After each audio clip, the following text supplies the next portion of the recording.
Oh, thank you, Monsieur Poirot. Well, it was the damnedest thing. I pop out for a stroll in Mayfair and come back, minus a leg, and a face fit for a sideshow. I shall tell you the story.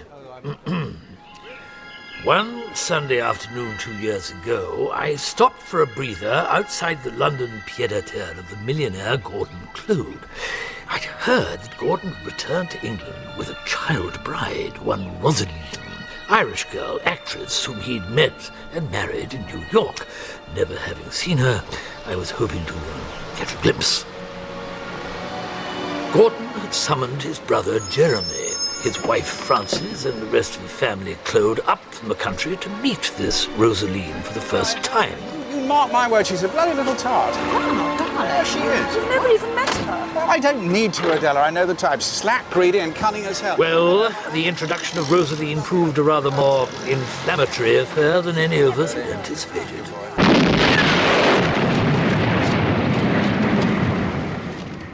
Gas. Someone called to say they'd smelled it. Blew the front off Gordon's house. From the inside, Gordon and a dozen others were killed instantly. The Claudes were sufficiently far from the blast to escape unscathed, but miraculously, Rosaline also survived. She just walked out of the inferno. She'd been in the cellar with her brother, one David Hunter, choosing wine. Poor Rosaline. Widowed for the second time at the age of what? 23? So she was married before? Oh, yes. Bloke called Robert Underhay, a chum of mine.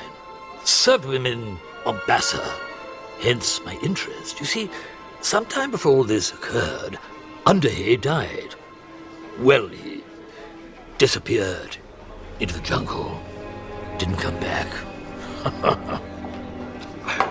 Ah, Poirot, there you are. Sorry to keep you waiting. Porter? Claude. Shall we go into dinner? Wait. Major. Yeah.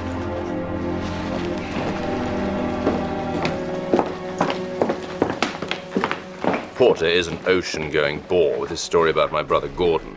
He can't have known you're acquainted with us Claudes. The death of Gordon must have the ramifications most substantial for the entire family, no? It's been an interesting couple of years, financially. Anyway, Lynn. Do you have news? She's coming back. To England. To stay? Do you know your niece is a child of whom I am most fond? Child no longer. She's engaged to be married. No. Cousin of hers, in fact. Rowley. Farmer. Pleasant enough. He's a Claude. Lynn told me to invite you to the annual do at Furrowbank. You can meet Gordon's widow for yourself. Now, beef. Well done. That's how they do it here. And then, spotted dick and custard. Yes, sir. Now, wine. 2 glasses of the house red.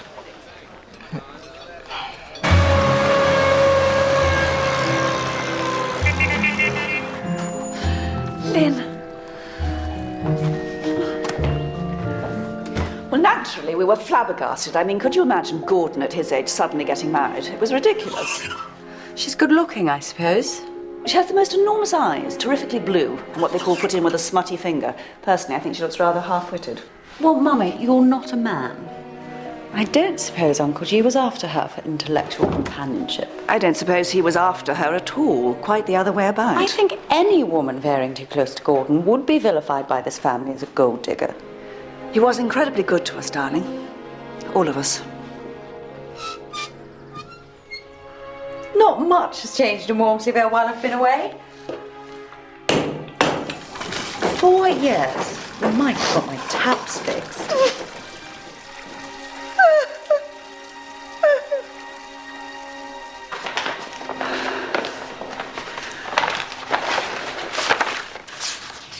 These are all unpaid. When your father died, Gordy took me to one side. He said, "Now, I don't want you to worry about money. Anything to do with the household, just put it in an envelope and send it to me." Well, you've put it in an envelope. Dear God. Can you recall one single instance of extravagance in this house? Can't Watson Inn continue the arrangement? The widow. All she'd have to do was write a cheque now and then. She couldn't possibly. Well, I doubt that Rosaline would object, but her brother would. Very, very nasty piece of work, that one. What's the brother got to do with anything? He controls her. Controls what, precisely? Everything. Her money, her diary, her conversation, such as it is. He runs Farrow Bank as if he owns the place. Your answer, and I doubt very much that David Hunter really is Rosaline's brother at all. Oh, thanks, Roly.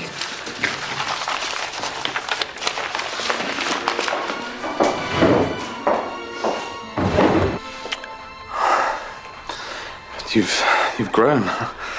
Really, you're taller than when I last saw you. When you last saw me, I was a child. You've seen more of the world than I have, Lynn. I've seen a lot of sleepy sickness in Africa. God. That's not what you mean, is it, Roly? You're kissing me and you're thinking, I don't even know if she's still a virgin.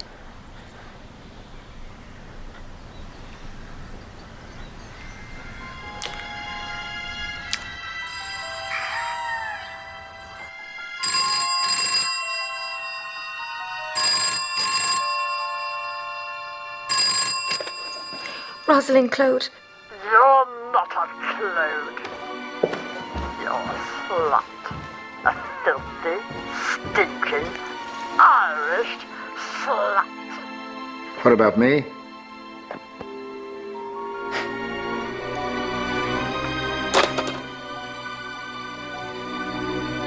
They'll stop soon, Sister Charlie. I'll make sure of it.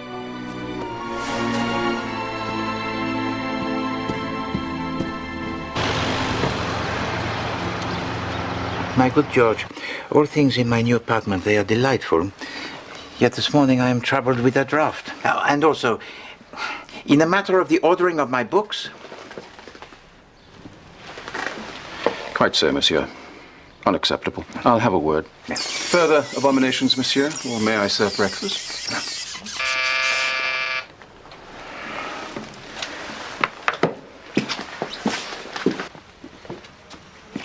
My dear monsieur! Madame? Shall I sit here? Oui. What marvellously square furniture you have. Not a curve in the place, madame. Not strictly true now I've arrived. Now, I expect you have heaps of questions to ask me. Merci bien. Madame, who are you? Mrs. Catherine Woodward. Lynn's aunt. Lynn's mother, Adela, and I are Gordon Claude's sisters. Did you not get my letter? The first post, monsieur. Ah, merci, George. Here. There we are. That's the fellow. Merci, madame. When I heard you were coming to Wormsley Vale to see Lynn, I thought, bingo, just the man for the job. You see, the Child of Light has been particularly forthcoming on the subject of Robert Underhay, Gordon's widow's first husband. The child speaks for the dead. But of course. First-class spirit. Very reliable. In his punctuality at séance, madame, or the accuracy of his intelligence? Both. He tells me Underhay is not among the dead. Eh bien, Madame Woodward, how is it that Poirot he may be of assistance in this matter? You must find him. This Underhay must be produced.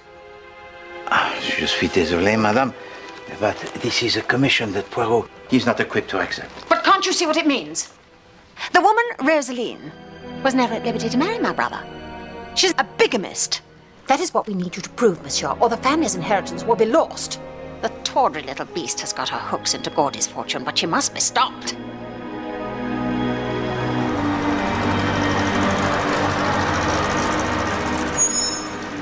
Merci.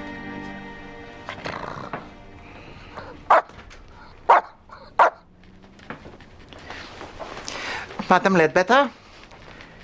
Count? How do you know my name? I have had the pleasure of making your acquaintance, madame, on previous visits to this establishment. Hercule Poirot? You killed what? Welcome to Walmsley Vale, Mr. Poirot. I'm so sorry. I was engaged with the telephone. Foreigner, Beatrice. Do you remember Mrs. Ledbetter and Count Bismarck, their residents? Indeed, I do. Then they require no explanation. Let me show you to your room. Merci.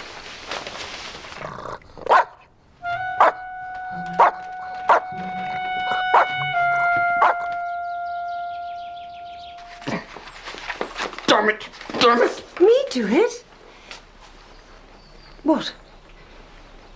Darling, what's the matter? I'm afraid you made a bad bargain, Francis. Please remain where you are. If you approach me, I may not be able to continue. Oh, God. The whole thing is completely, unutterably bloody.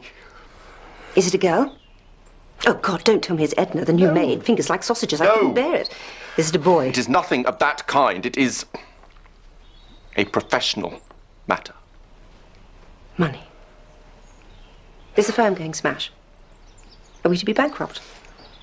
You know, don't you, that I've never cared about money in the slightest. It bores me to tears. Would it be helpful if I asked you questions? You could nod. Whose money is lost? Is it ours? Is it the client's money? Is it very much that is gone? Pensions.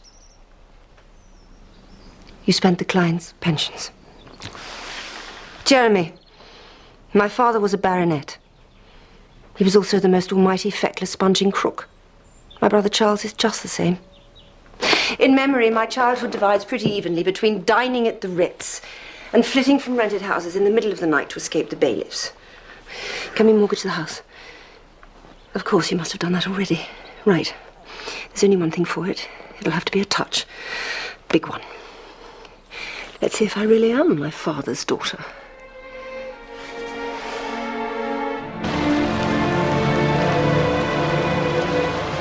Poor old Followbank. I've never seen anything so vulgar in my entire life. It's as though we're going to an orgy. The place stands empty all year. It exists merely for the most occasional party. A more perfectly disgusting display of extravagance I can't imagine. Quite, but not what you used to say when Uncle Gordon was around. The Child of Light is adamant.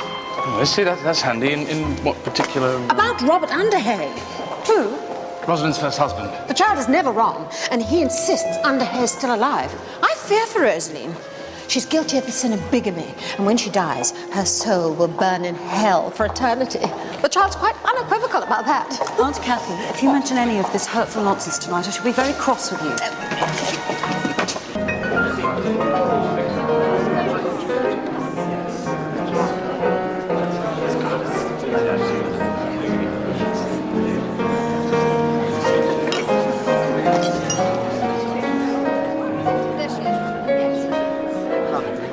No, actually, I don't, thank you. Why not? Oh, yes.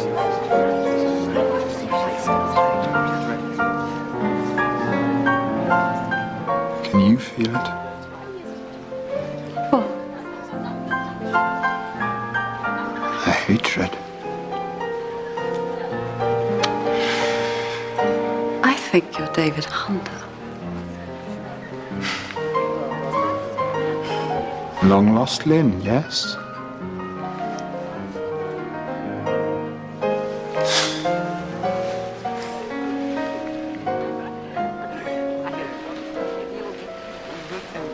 What is it that we're all hating? Me? My sister. Mostly me. I'm the one that keeps her little purse snapped shut when you lot are about.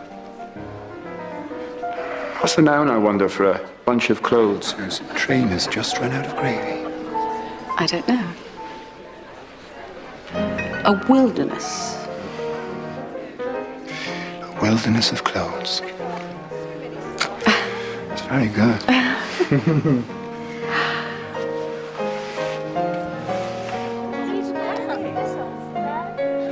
Boy, are you marrying Rowley. You're such a thug and a bore. Look at him. Try not to stare at us. Worrying what I might be saying to you. As he should. Your sister Rosaline, tell me about her. Well, she's not very bright. But then you can see that for yourself. You're like me. You see everything.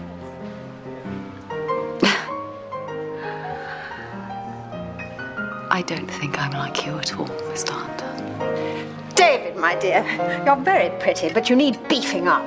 You absolutely must try these. Why? Have they got the poison in? What?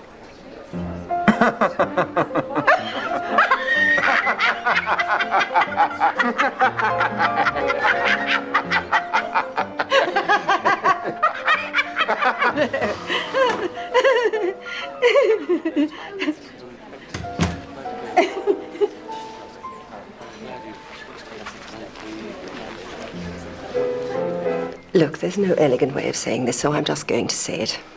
Jeremy's up a gum tree. I shan't bore you with the details, but a substantial amount of money that wasn't strictly his has been mislaid. You find this embarrassing, Rosaline? Imagine how I feel. How much do you think you're going to need? But to administrate an entire hospital in the heart of the jungle?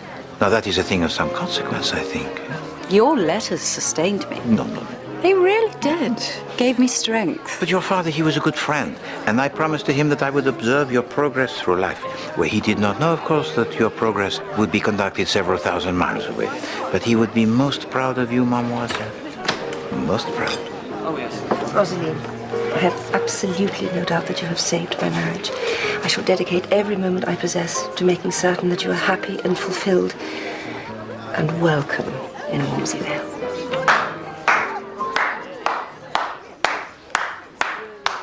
Brava! Brava! Tell you what, Rosaline, you could do worse than getting a few professional tips off this one. She's a natural. If you'll excuse me, David. No, don't rush off. Let's discuss inhabiting the character, motivation, plot. You're in my way. Well, that's because my intention in this scene is to prevent you from leaving until I've asked a question. How much?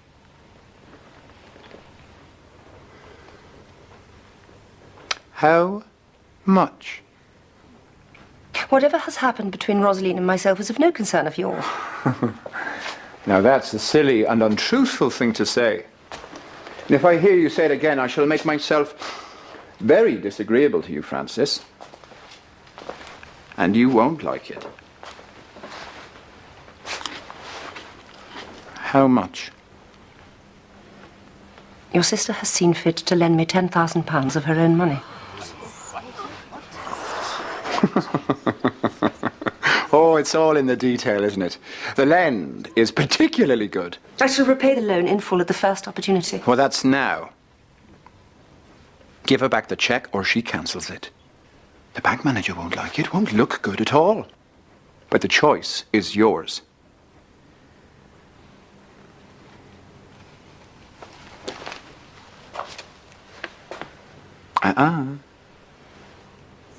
As you so rightly say, it's not my money. It's Rosaline's. You give it back to her.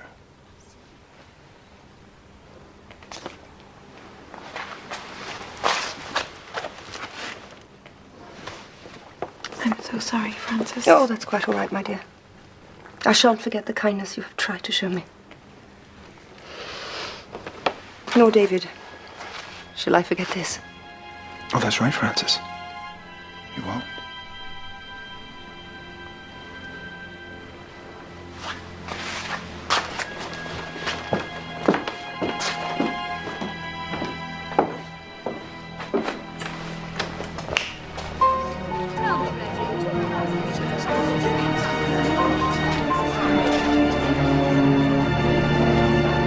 Quite the most extraordinary evening. Good night, Rowley. Nice done. Don't be long, darling.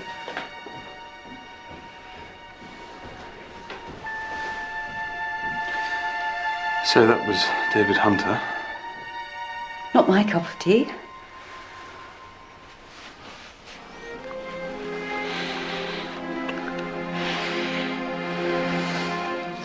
The answer to the question you asked earlier What question? Oh, God, Lynn, I never for a moment... is yes. Still a virgin. Not through lack of opportunity, but because I never forgot that I love you, and you love me, and that we have an appointment with the vicar. Which is when, by the way? Any ideas? Oh, Lynn.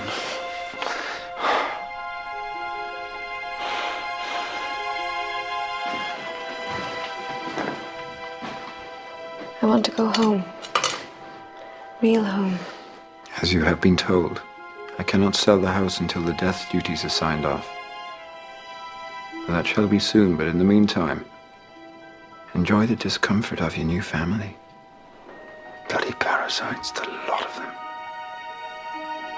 They've had it too easy for too long.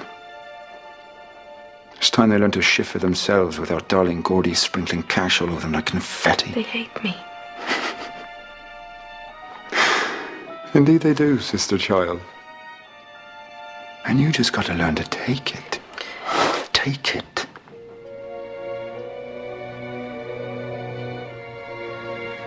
Now, what are you going to do? Everything you say, David. And everything will be. Peaches and cream. And so it shall. And so it shall.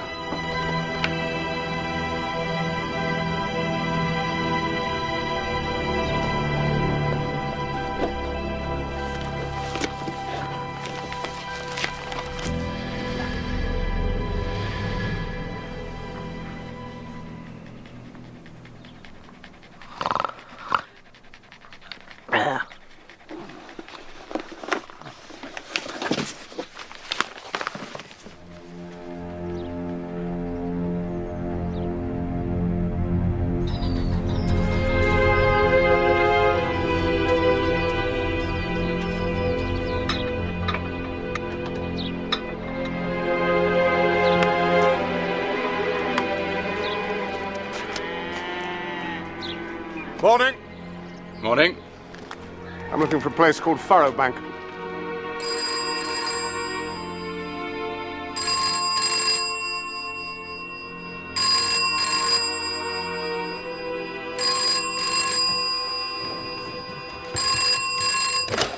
Yes. Do it with your brother, do you? Say your name. Say it! You do it with a corpse.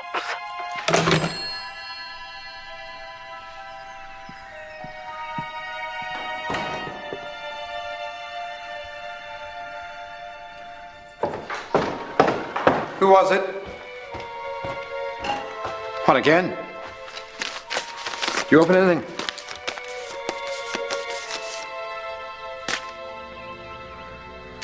What's this? Came by hand? I didn't open anything. See who brought it? I spent enough time staring out the bloody window. Can I go now? No.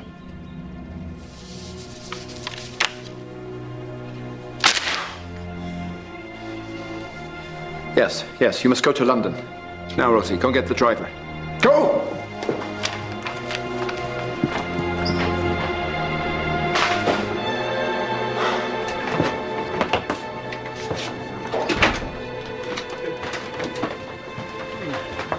Mr. Hunter, isn't it? Mm-hmm. How can I help you?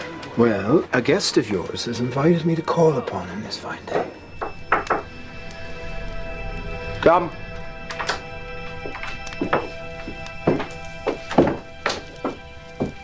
Anything I can get you, Mr. Arden? I'm fine. How about you, Hunter? I think we're both fine.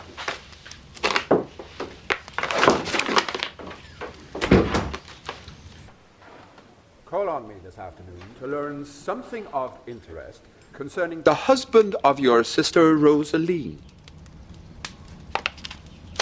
Doesn't say which husband. Only one husband, old boy. Robert Underhay.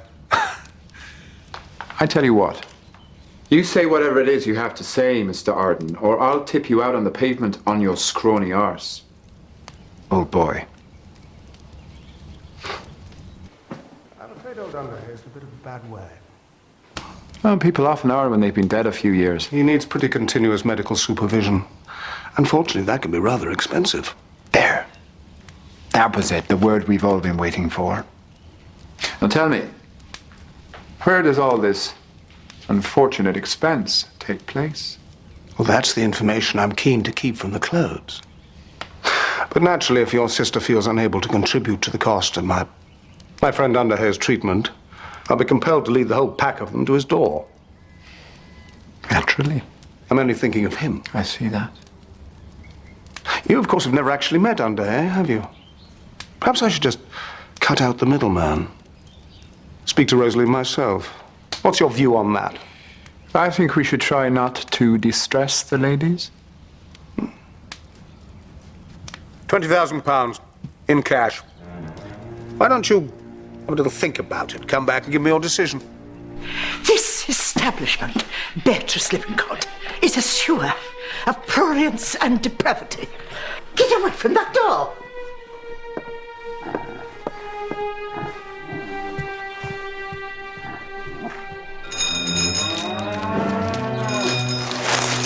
Come in, keep your hair on. Whoa, slow down, slow down. You're gabbling.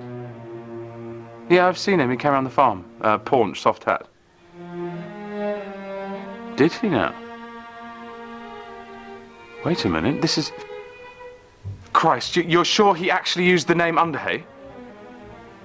And the bloke's still there, yes? And Hunter's gone?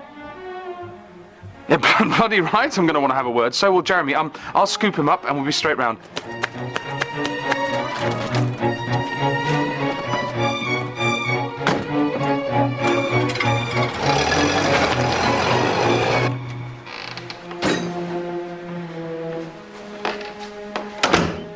Rowley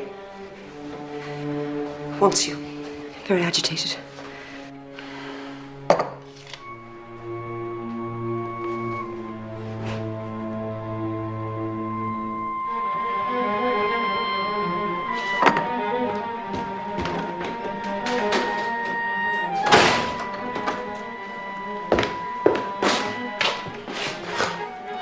That boy.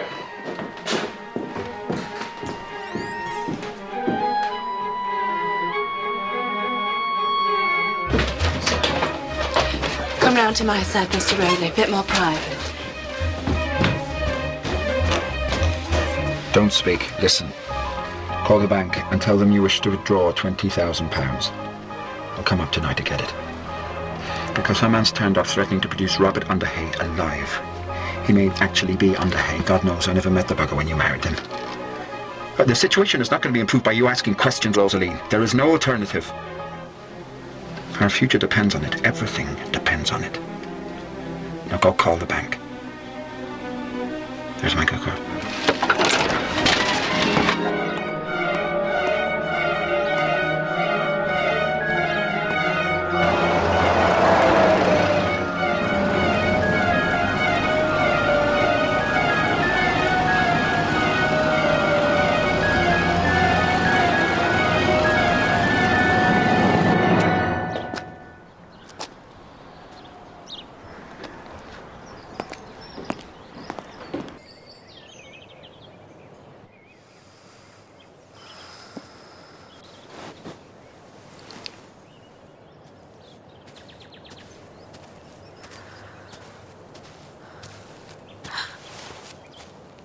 It's my moon. Do you like it? A hunter's moon. A good moon to hang by. You frightened me.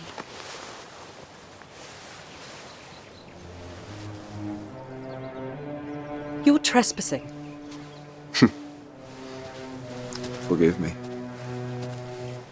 What are you doing here? Romantically enough, I'm trying to catch a train. 7:02 to London if you really want to know. This place is not on the way.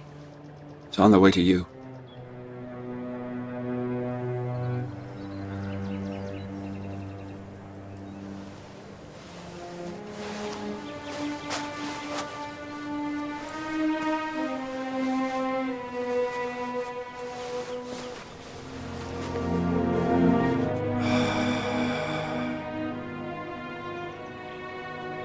What were you thinking? Just now, here on your own, looking at the sky. Don't prepare your answer. Tell me.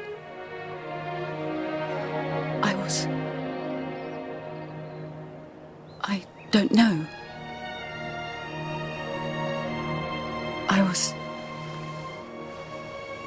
thinking about the horror of drifting. You know what it is about a woman that really arouses me? It's a very rare physical quirk. It's when she tells the truth.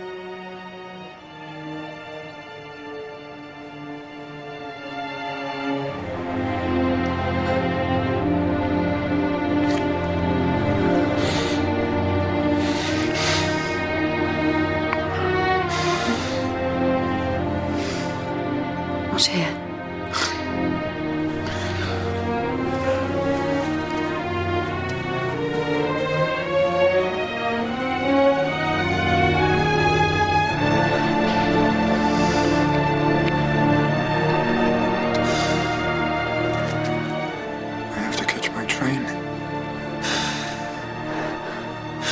My sister is in London. She's expecting me.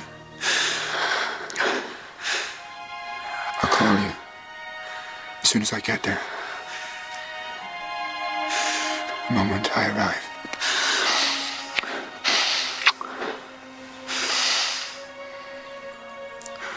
Go into your mother.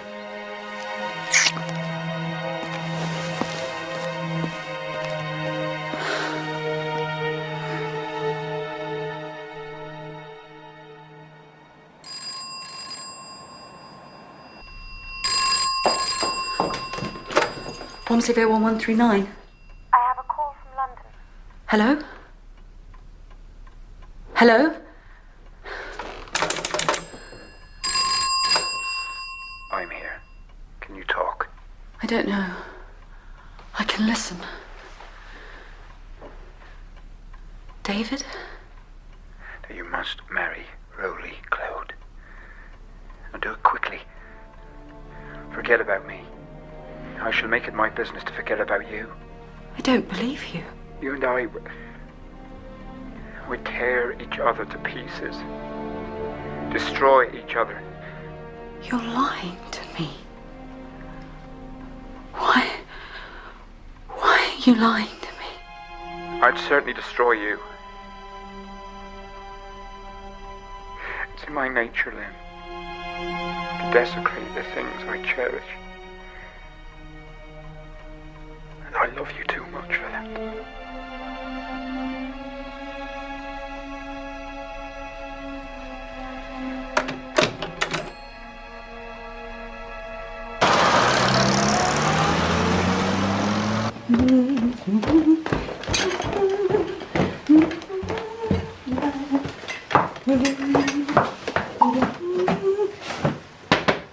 Mr. Arden, are you decent? Breakfast.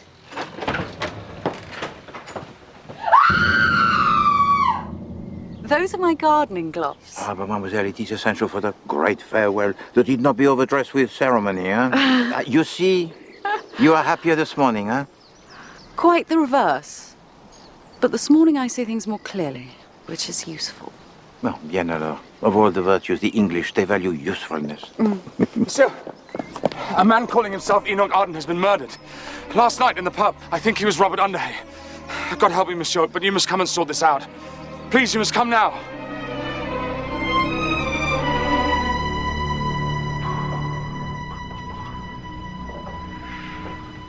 Here's a bit of luck then, anyway.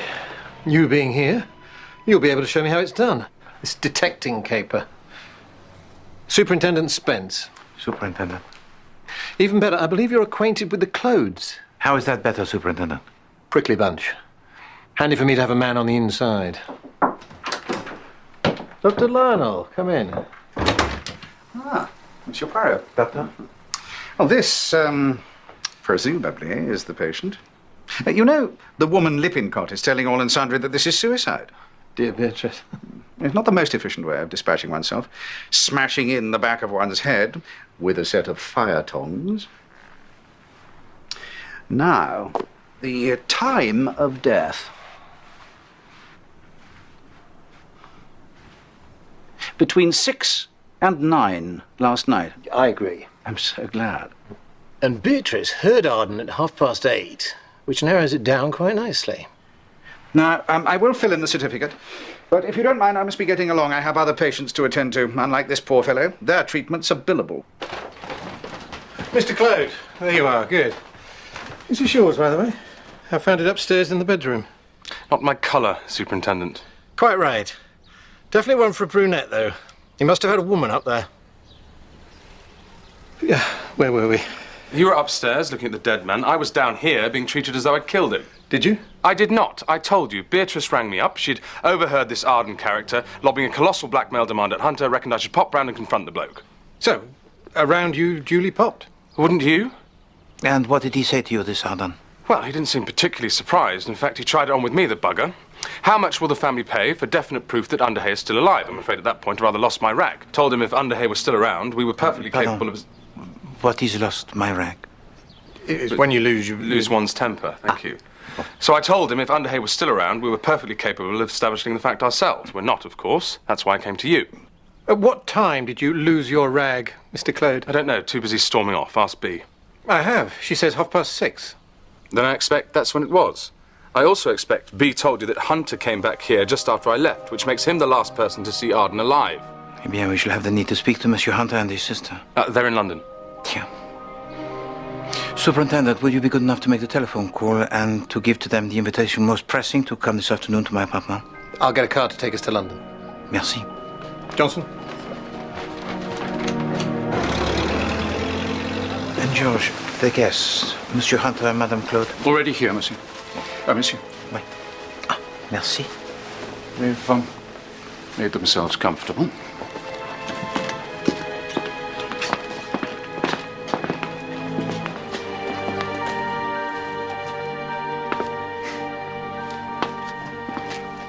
Good pictures. Poirot, you already know. Madame? And judging by the cheap shoes, some policeman. Superintendent Harold Spence. Superintendent Harold Spence.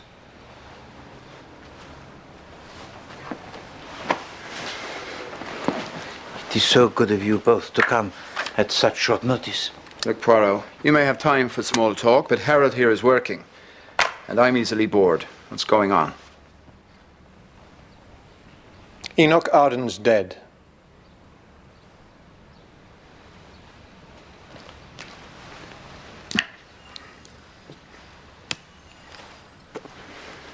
You interest me, actually, Harold.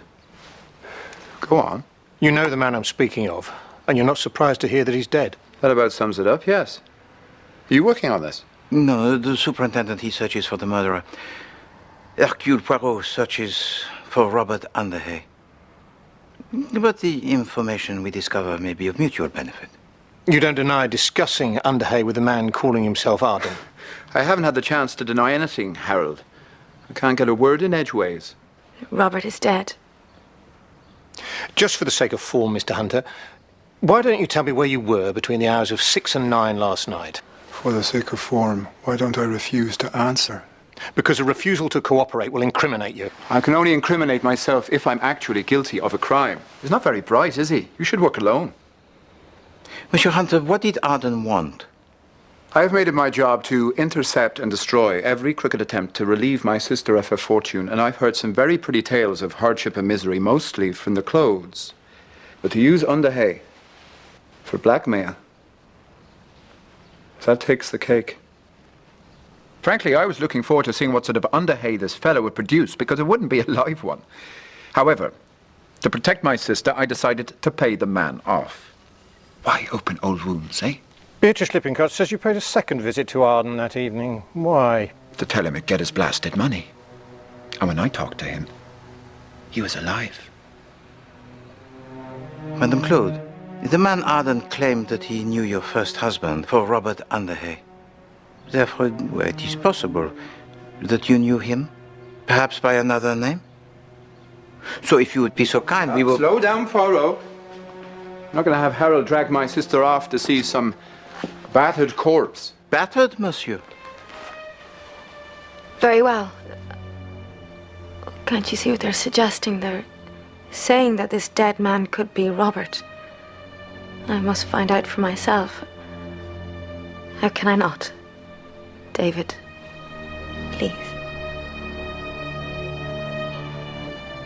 Well, forgive me, but I have little faith in that exercise. Under the circumstances, is she likely to identify the corpse as Underhay? S'il vous plaît.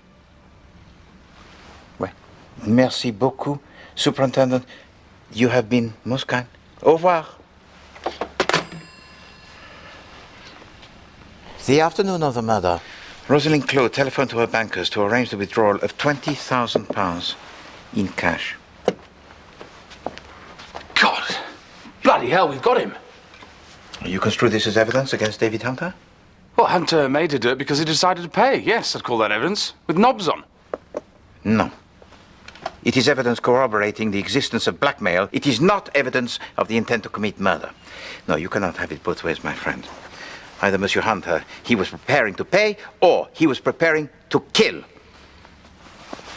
Oh, ma foi. This whole case, it is entirely the wrong shape. And above all else, the dead man, he is also wrong. Enoch Arden. Not even an anagram. No, he's a character in Tennyson. I looked him up. Bloke goes off and comes back to find his wife's gone and married someone else. I can't remember what he does next.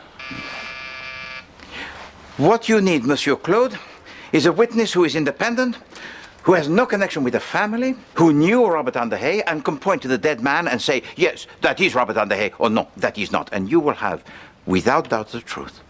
Yes, obviously, but where are we going to find such a convenient individual? Ah, Monsieur Claude, have you not engaged the services of the greatest detective in the world? Viens, come and meet your star witness. Major Porter, greetings. I don't suppose you've got a smoke, Monsieur Poirot. I seem to run myself dry. But of course. Oh, most kind. But Lynn, don't you see? If this Porter character can identify the dead man as Rosalind's husband, it means he was still her husband when she embarked on a bigamous and unlawful marriage to Gordon. And that means Gordon's original will still stands. Yes, exactly.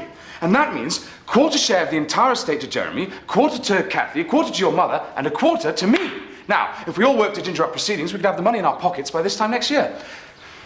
I won't have you pig it, Lynn. You had enough of that in Africa. In fact, I reckon I've had enough of it here too. What will they do? Who? Rosaline and David.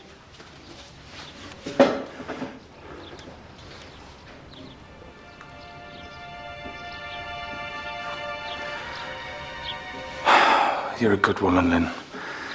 You won't gloat in victory. I have a great deal to learn from you. Personally, I think Hunter's going to swing. God, I'd pay good money to see him kick. Lynn! Lynn!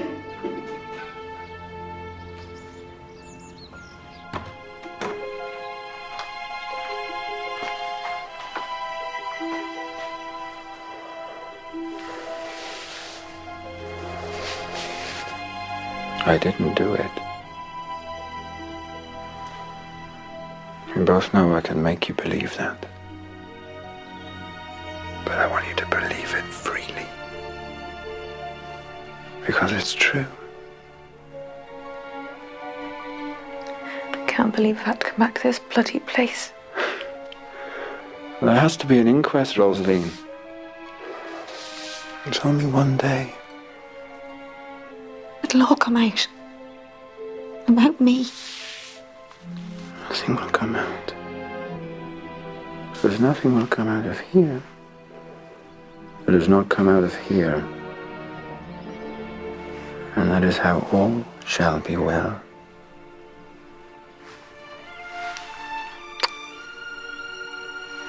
Now come. I have something for you.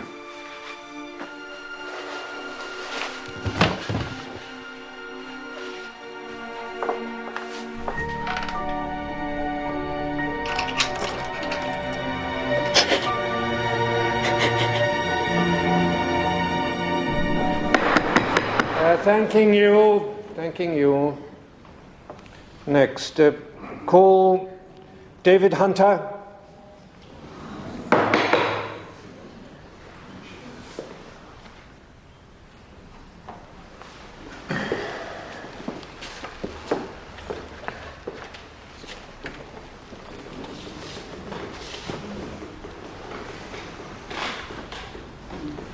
Mr. Hunter, you received a letter from the deceased summoning you to the public house, the Stag? Yes? Do you still have the letter? No. I can't see the point in saving unsolicited messages, can you? Do you suppose it's sensible for a man in your position to adopt such an insolent tone? What do you mean, my position? I've never had a position in my life. This is very ill-advised, Mr. Hunter. We are trying to establish the cause of death of a person to whom you have a Precisely. And you've already done that. Heavy object, skull, bonk. The man, whoever he was, is dead. Somebody killed him. But you have no mandate to speculate on the matter, no authority to harass witnesses. You're a doctor on expenses.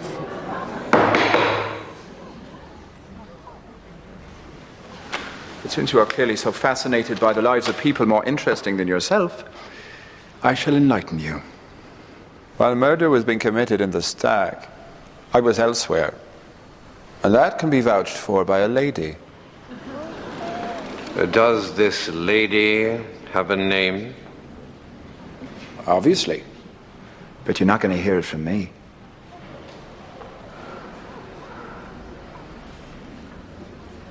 Call Major Porter.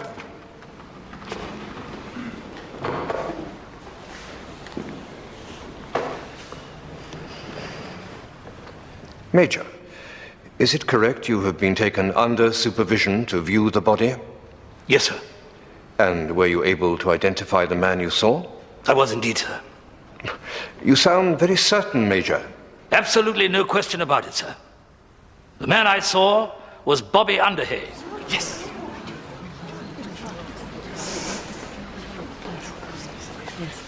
Now, Mrs. Clode, Major Porter has identified the deceased as Robert Underhay. Absolutely no question about it. What do you say to that? I say the Major is mistaken. But he is adamant. He served with Underhay in Mombasa, he messed with him, paraded with If the him. Major was a close friend of my husband's, then why did Robert never introduce him to me?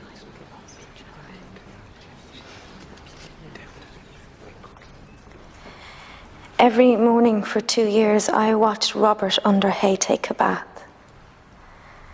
I listened to him sing, "Your baby's gone down the plug hole." I slept beside him in his bed. Did Major Porter do these things?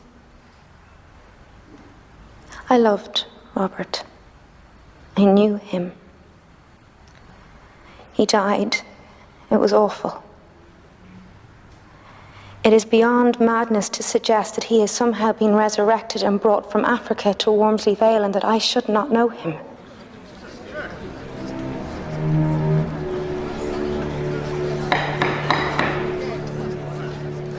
Plucky girl, Rosaline. On top of everything, she's been getting telephone calls. Usual filth. Someone doing her voice. There's nothing we can do about it. Superintendent, if you please to help me with the English idiomatique. When Monsieur Hunter professes himself to have no position, does that mean he considers himself to be a gentleman of leisure? Probably. Though by trade he's a road builder. Monsieur Hunter, he is a navvy? No. Engineer. At least he was till little sis hit the jackpot. Tunnels through mountains, that sort of thing. He's an expert. Now that is information that is most intriguing. Whatever he is, he's up the creek if this lady doesn't pipe up on his behalf, and pretty sharpish. Because I'm going to have him. He's going to hang. Humbug?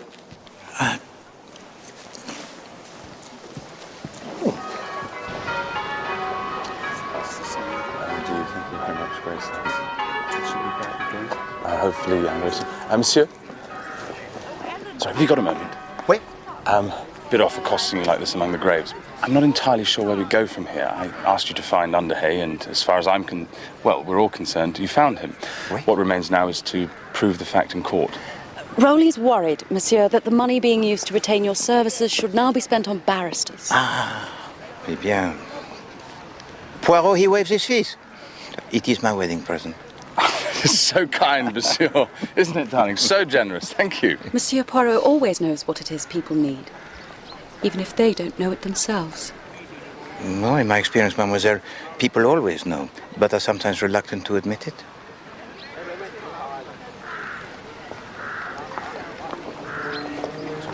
Excusez-moi.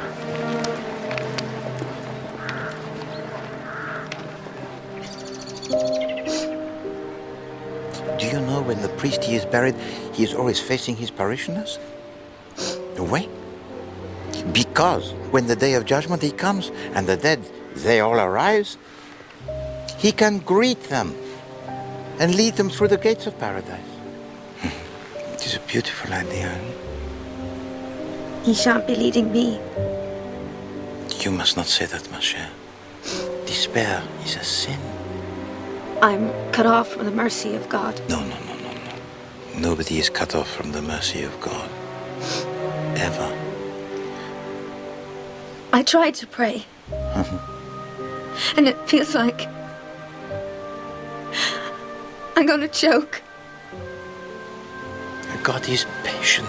I'm just a simple farm girl. I never wanted any of this. Holy Mother and all the saints, sir. But I'm a wicked bitch. You have told a lie? The man you saw was Robert Underhay? No. Yeah, and your brother, he killed him? No. That is what the police believe.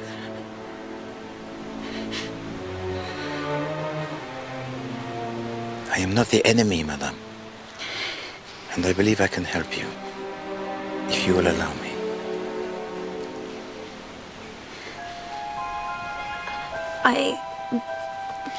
It's David.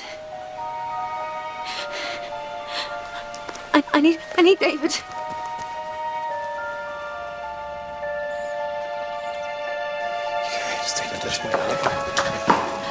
David. My God, look at you. Church must have been a riot. Oh, the constable and I have become somewhat attached. Come on, Mr. Hunter. No. David, I need this to stop now. David, please. It's only just started. Constable.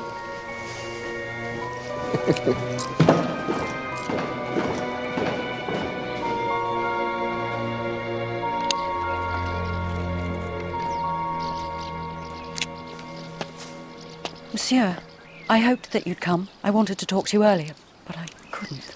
Wait. I noticed at the church you were not happy.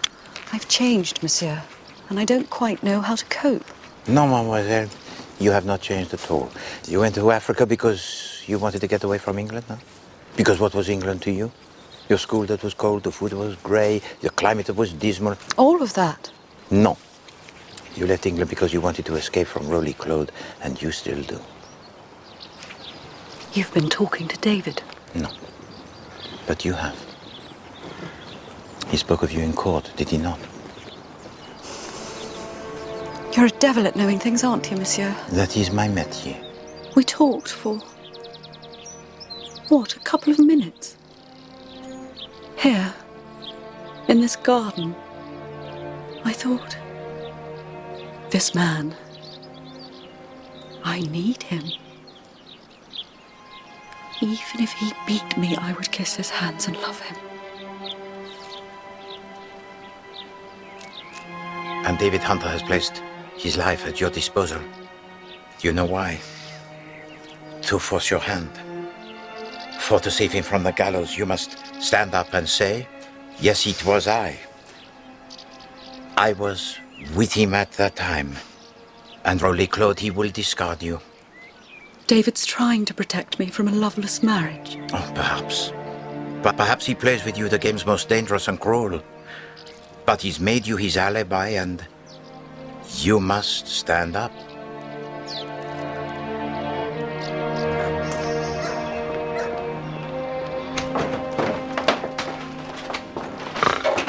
I said. Madame? How was church? We don't go, of course. Lionel's an atheist, and I converse regularly with Joseph of Arimathea, so I really have no need. Sit. Let me see your eyes. But, Madame, I do not wish to disturb. Oh, he's always nodding off.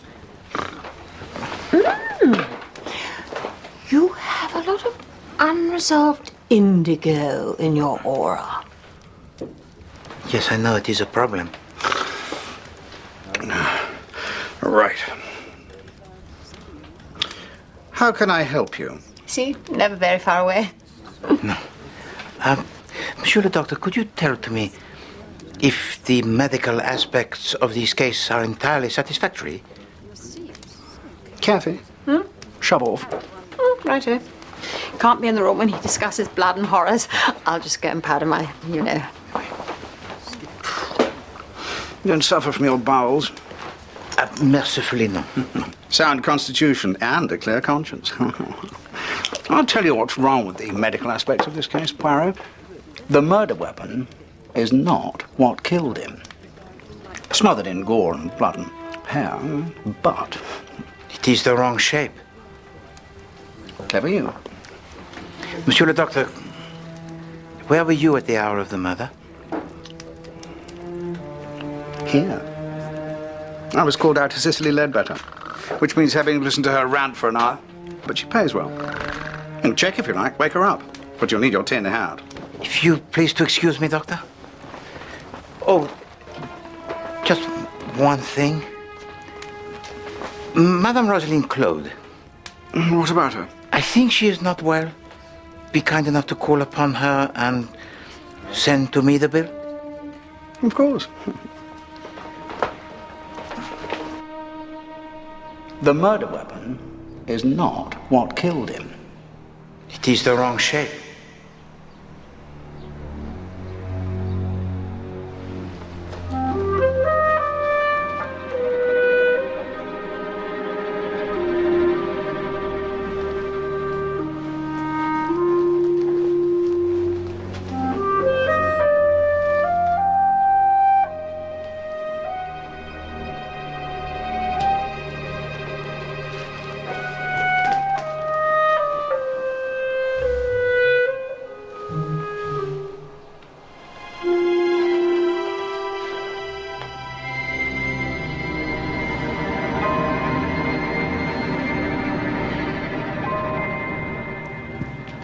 Not so fast, sir. Madam? I know jolly well what you are, sir. You're a pimp, sir, that's what you are. I've seen the floozies traipsing. Floozy? Up and down the stairs the night that idiot was killed.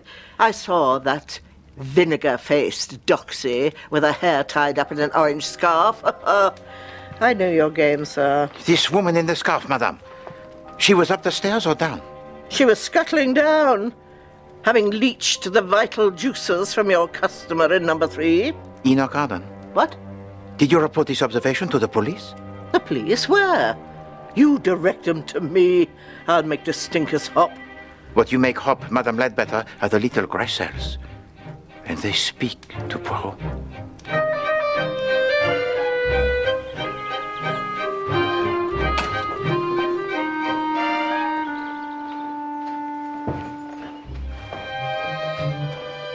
Hello?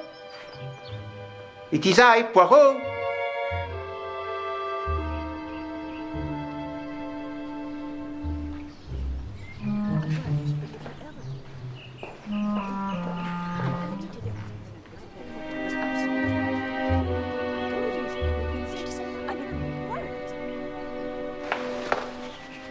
Yes. Are we seriously under suspicion for bludgeoning a man to death? I call it a bit thick. I mean, if it were Underhay, we would have prostrated ourselves at his feet. He'd have been our savior.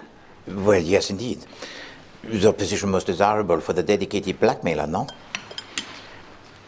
Madame, there is strong evidence that the murderer may have been a woman. You are not obliged to tell to Poirot anything, but it may spare you the less delicate intrusions of the police.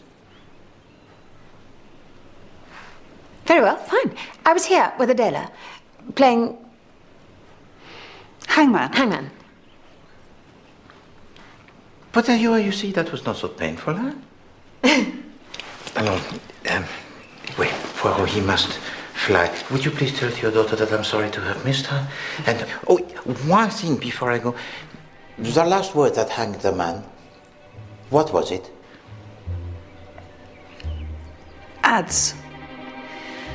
It's a sort of tool. Oh, yes, of course. A cross between a hammer and an axe. Over.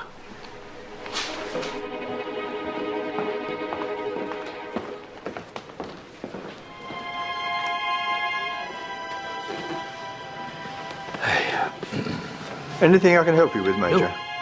Thank you, Gerald. That's what I ordered. Sir?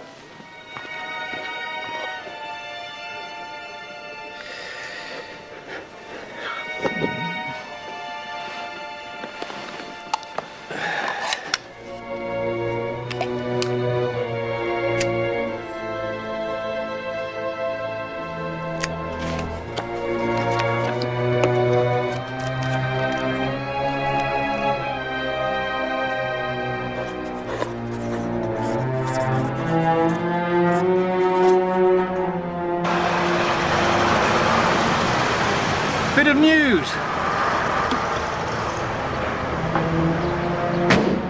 Bit of a blow for the clothes. Have to find someone else to identify Underhay to the judge. Punctilious in life and yet so indiscreet in death. And why not leave to me a message? There is a message, but it's not addressed to you.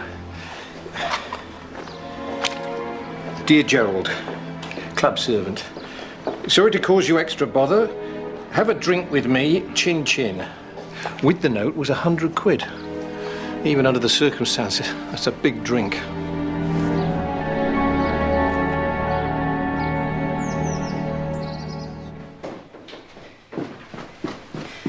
I'm sorry to have kept you waiting, monsieur. Jeremy isn't here, I'm afraid. But Poirot, he has come to see you, Madame Claude. Well, he has some information that you might find distressing. Oh? Were it not that you are already, I think, in possession of the facts. Your brother, Madame? Charles. Oui. Alas, he is dead. Oh, that is bad news. When did you discover that? I discover it with certainty even now as we speak. But you have endured this knowledge for many days, no?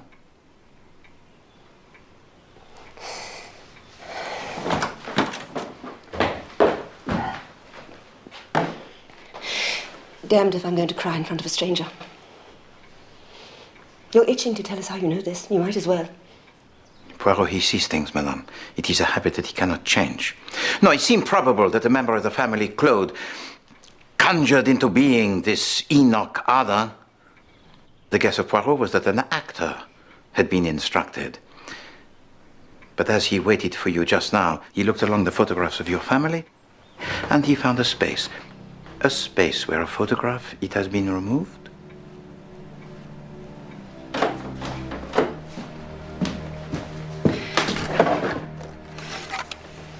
Charles, we were never close.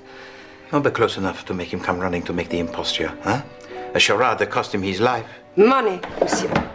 I dangled money, half my share of the inheritance. Oh, he came sprinting on the chance of that, all right. He was always a deeply venal man. But plenty of front. He'd buy a Bentley subject to a morning's trial, swan all over London, buying suits, paintings, wine. Nobody questions your checks when you arrive in a Bentley. Master of the swift and heartless confidence trick. When Hunter ground my face into the dirt, I thought, do you know what? Charles is the man we need here. I'm sorry that he's dead. And Major Potter, Madame? Does your sorrow extend to him? What? This morning he killed himself. He left the entirety of his bribe to a servant that he barely knew. It was the action of a man who was in utter despair at his own faiblesse and corruptibility. What bribe? Oh, Madame, did you not bribe Major Potter to identify your dead brother as Robert Underhay for £100? I did not. Then what did you think, Madame, when he made this claim? A rank lie that he could not bear to face having to repeat in the criminal court.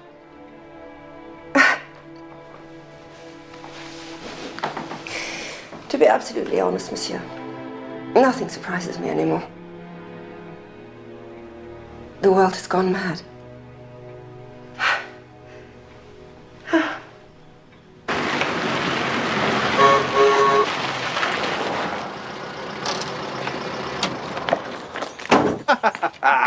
Made you jump, eh? Oui. Think of it as a test for your heart, no charge. Rosaline, on the other hand. How did you find her? Run down. Under the weather. I mean, I think that can't be patched up with a few vitamin supplements, you know. These I have furnished. Now, effectively, what's wrong with her is shell shock from the blast. I mean, living with a bloody wretched brother doesn't help, of course, but there again, that's it's, beyond my remit. My terms are 30 days. Comment? Ah, la douloureuse, oui. It's the tragic moment when one must pay for what one has consumed. Huh?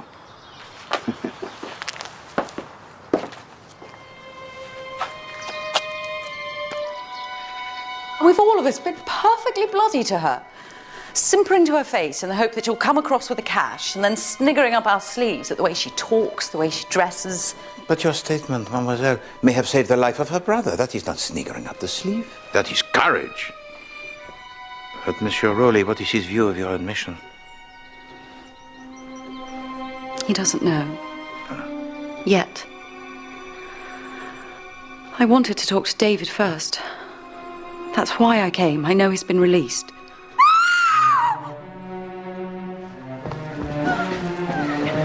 What is it? No, mademoiselle. Mademoiselle, please. Please, let Poirot. Trop tard déjà, hein? Trop tard? Not too late. She's breathing. Get Salva Latterly and call an ambulance. Smelling salts ambulance, now! Help me get her up on the bed.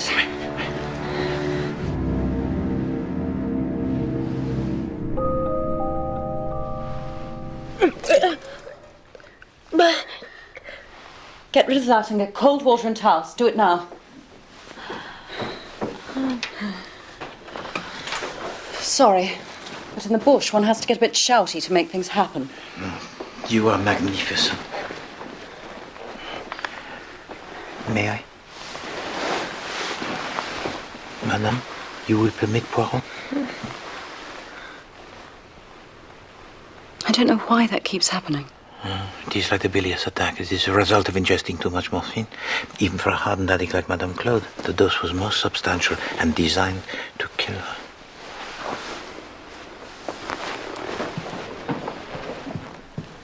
Oh, 15 to 20 ampoules? Certainement.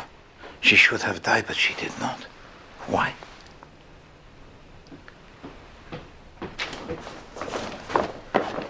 Oh, now, here's a very pretty scene. David. Don't speak to me. Don't look at me. I never asked anything of you. Your running to the police earns you nothing. Do I have you to thank, Poirot, for saving my sister's life? Tell me, did you actually catch the Marchmont woman in the act? Poisoning her? The only act, monsieur, it is yours. You are the source of poisons here. I regulate the amount of opiate Rosaline takes, and I have done so ever since the blast. Wherever we go, the filthy stuff is kept under lock and bloody key. No. Not today, monsieur. No.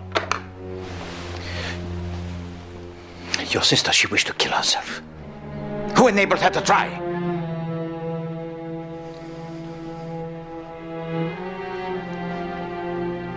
Get that woman to step away from my sister. I want Rosaline. Mademoiselle.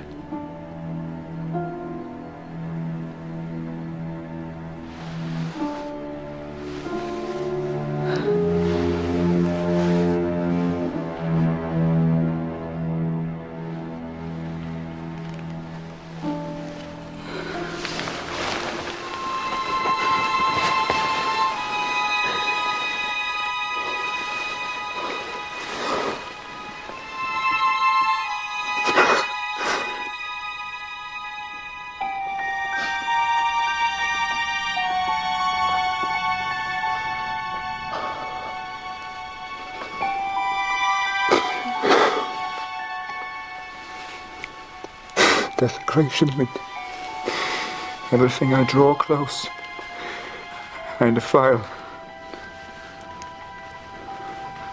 Make foul.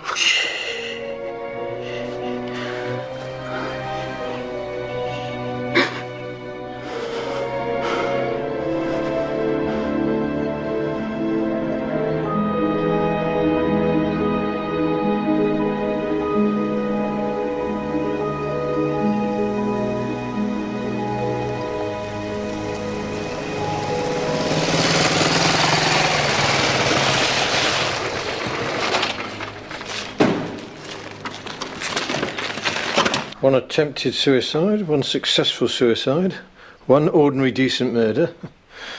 I don't understand any of it. Mr. Poirot? Oui? From Scotland Yard, sir.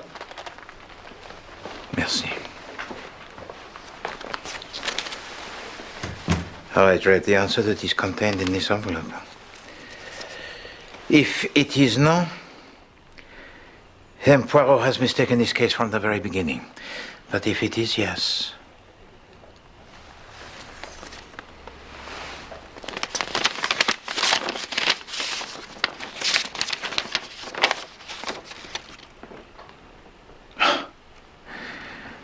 Poor tête imbécile. You ordered the newspapers, you read them. You should whip yourself around the town for not asking this question before. The answer, it is yes. You know who's done our murder? There is no murder at Wormsley Vale. But it is a place that harbors one who is guilty of the most cynical, merciless, abominable slaughter of many blameless people. Many. The carapace is torn away, mon ami. And the evil, it is disclosed.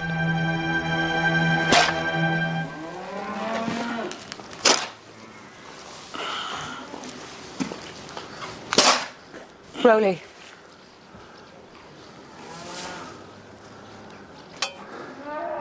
You've been crying. I shall probably cry again in a minute. Is this a good place to talk? Or shall we go inside? No, here's good. In the shit.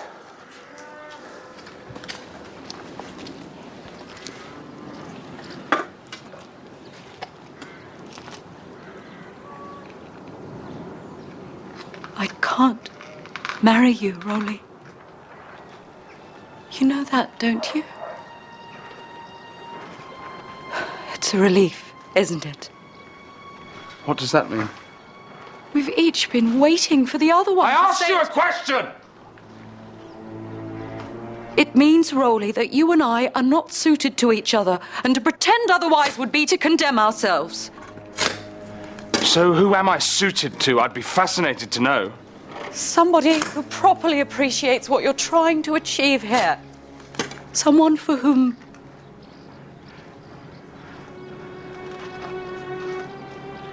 it is enough. I see, so we've established that I am not enough for Lynn Marchmont. Don't do this. Don't tell me what to do! You have no authority over me now. So the question is, who is enough for her? Who is the lucky lad?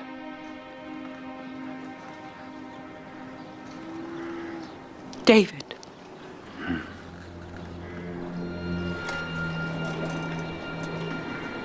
I love him.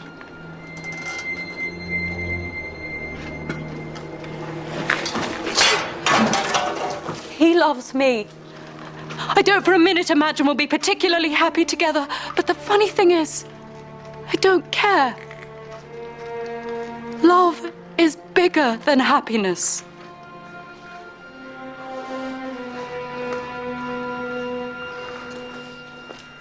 You bitch! Bloody... Love is bigger than happiness! Bloody heartless bitch! He shan't have you, Len. No, that wouldn't be right at all. Please. I've killed 2 people for love of you. What's David done? What's David done? Be careful! Monsieur Claude! You will help the lady to her feet. Immediately! time for Poirot to speak.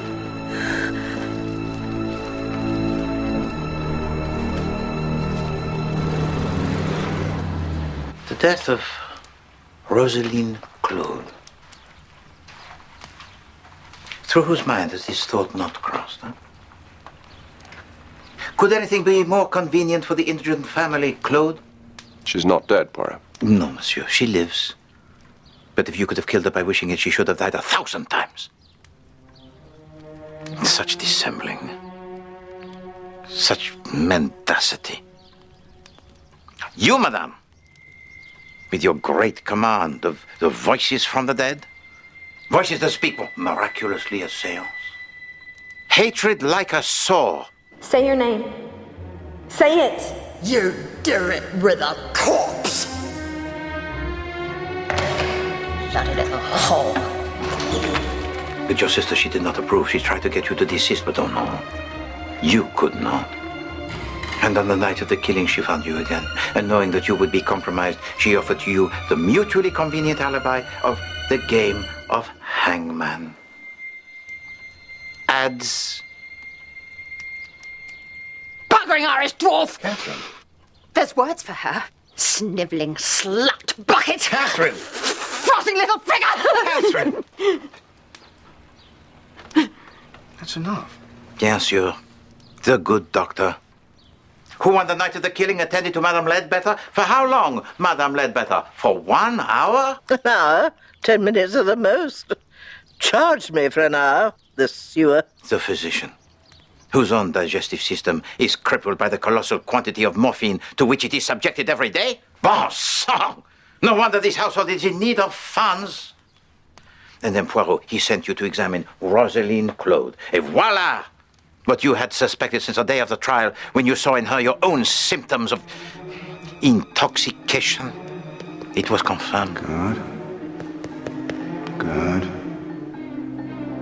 A fellow addict with a treasure trove of morphia.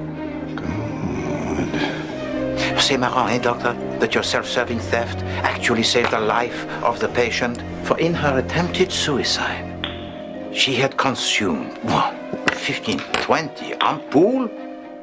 But only a handful of these contained the morphine, because the rest you had emptied most hastily and refilled with the castor oil.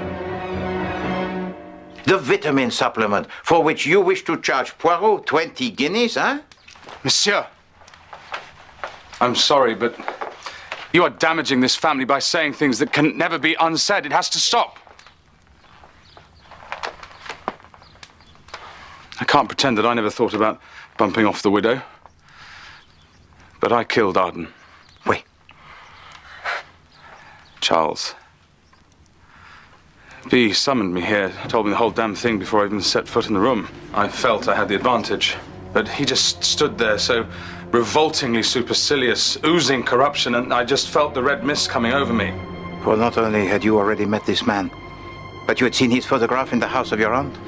Ever since I was a bloody child, nobody in your generation took me seriously, trusted me. But you knew that they were scheming, this pair, independently, to get the money of Gordon for the family? Why didn't you tell me? Eh bien, your temper, it was gone. And you struck him. Oh, I struck the bugger like it was going out of style. Straight down, he whacked his head on this stone thing round the fire. Funny, I knew immediately that he was dead. And you saw your opportunity.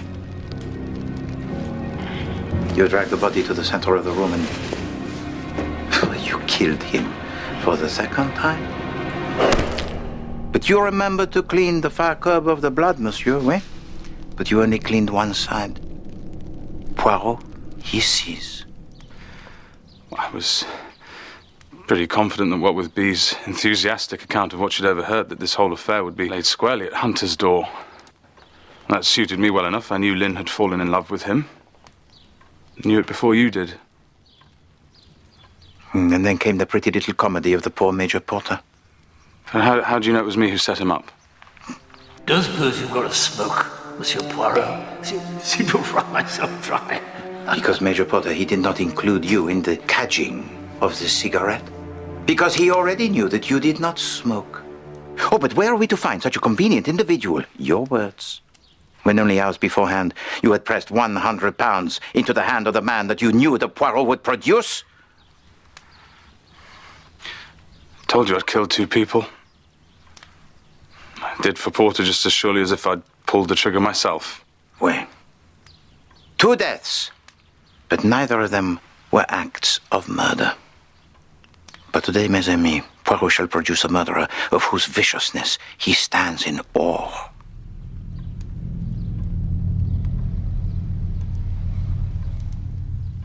What about the tart in the headscarf?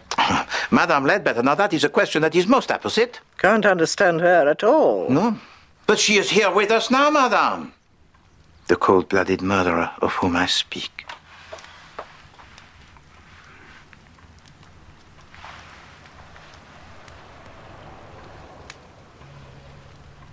Superintendent.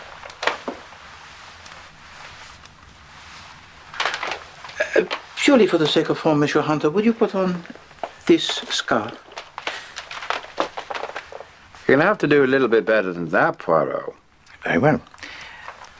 Superintendent, am I correct in assuming that you still have in your pocket the lipstick? Here. S'il vous plaît, pass it to Monsieur Hunter, again purely for this. No. It's undignified. Peculiarly lacking in dignity at the time, too. Then perhaps you might explain to us why you thought it necessary. Would you mind awfully doing it yourself? You seem fairly comfortable with the sound of your own voice. Very well. At 6:30, you return here to say yes to Monsieur Arden that you will pay to him the blackmail money. But you find him dead.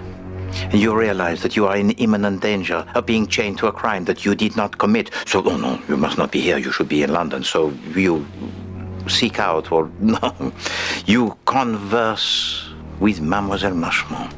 And in her statement, we find that you told to her that you had to catch the 7:02 to London and that you telephoned her from there soon after 10. Hein?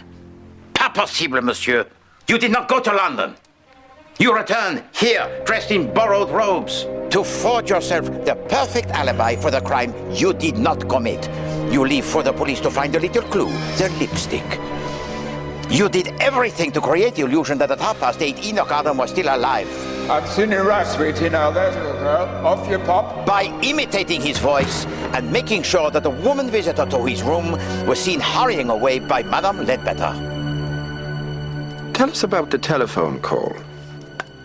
That's the bit that intrigues me. As instructed, at precisely 10:04, Rosalind Claude makes the telephone call to Mademoiselle Marchemont. I have a call from London.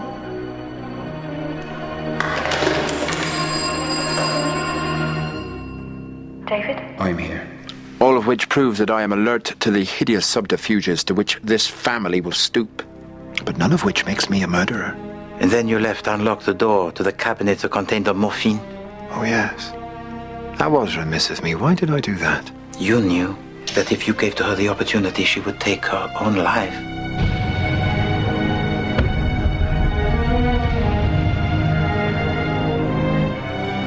A final service for your delectation.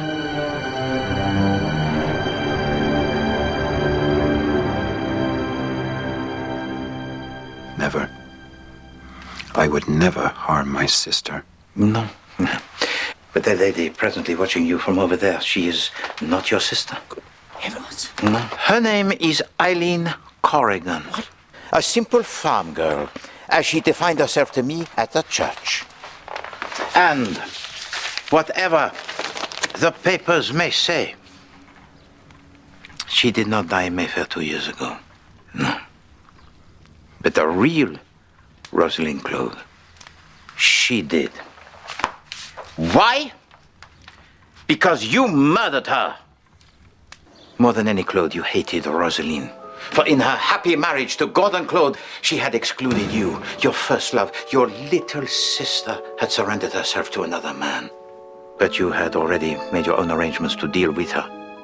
For you had drawn under your spell a parlour maid who was young, Irish, and in the service of your sister. Her name?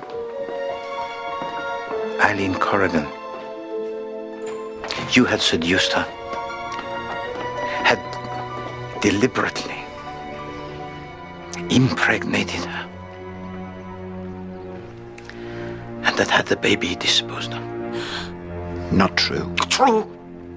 Outside of the church, Eileen Corrigan told me that she had been cut off from the mercy of God. She miscarried. No, monsieur! She endured abortion. As it was always your intention that she should. You wanted to crush the very soul of this simple Catholic girl, to make her so terrified by the state of her own life that she would deliver it to you, and maintained by morphine, ruled by terror. Eileen Corrigan would do whatever you told her to do. Why? Why? Because you, monsieur, offered her salvation if she did, and the fires of hell if she did not. And what you wanted from her that day was to become in totality, huh? The widow of Gordon Claude. But your sister, she had a concern for you. She knew that her marriage had upset you, so she wished to use the occasion of this luncheon as a reconciliation. She wanted to beg your forgiveness, to have a share in her good fortune. Dear God, David. What in hell is happening here? But there was no forgiveness to be had. You punish her by taking her fortune for yourself, and so you'd send to her death, most violent, your only sister.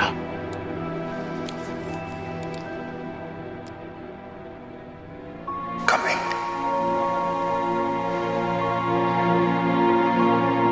Cover my face.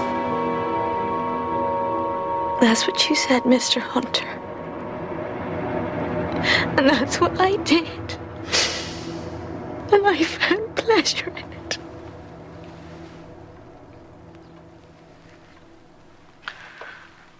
So your sister, she returned to her husband.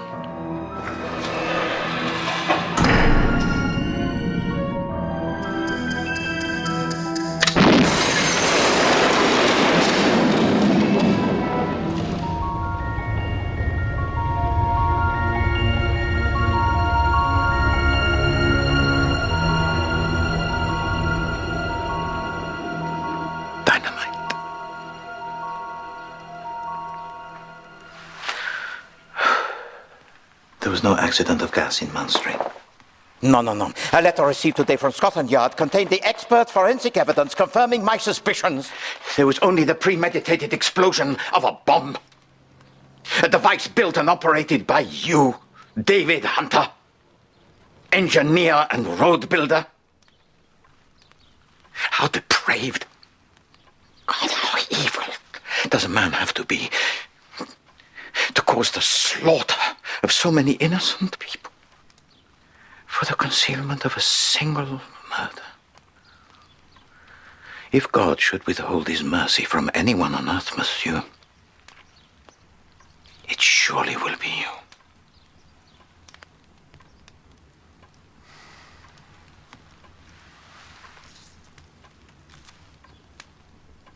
One thing you don't know. How many sticks of the blasting stuff is ticking away around this room? I can't honestly say myself. I did it in a bit of a hurry. But quite enough to blow this dreary little pub half a mile in the air. No, you won't. You won't do it. You won't do it. Because you love me. You love me, David. And this time you will care for what you love. You will not destroy it.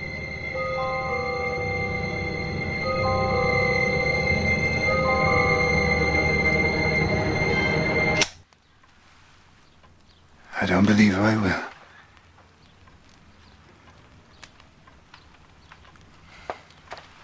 Besides, there is no dynamite.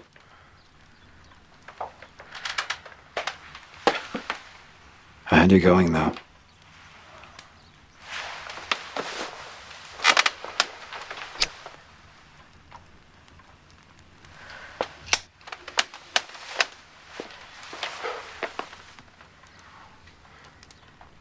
Your baby has gone down the plug hole.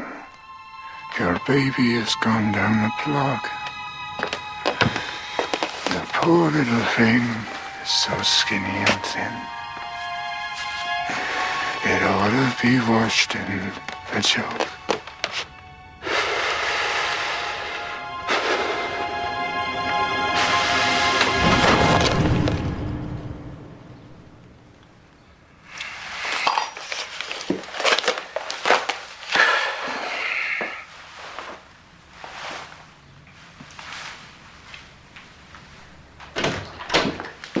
Miss Lynn Marchmont, monsieur. Bon, show her in, George. This is a pleasure so unexpected, mademoiselle. So this is for me? It did not make me popular on the underground. Open it. It happened yesterday.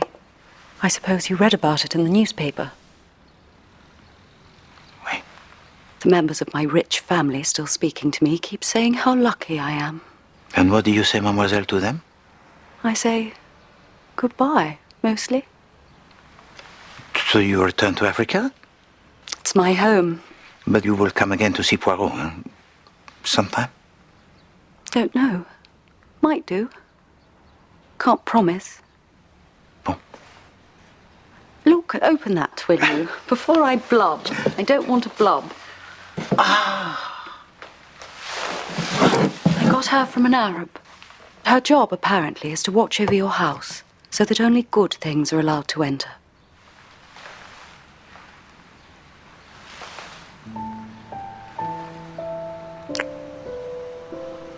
Write me a letter, monsieur. I like your letters.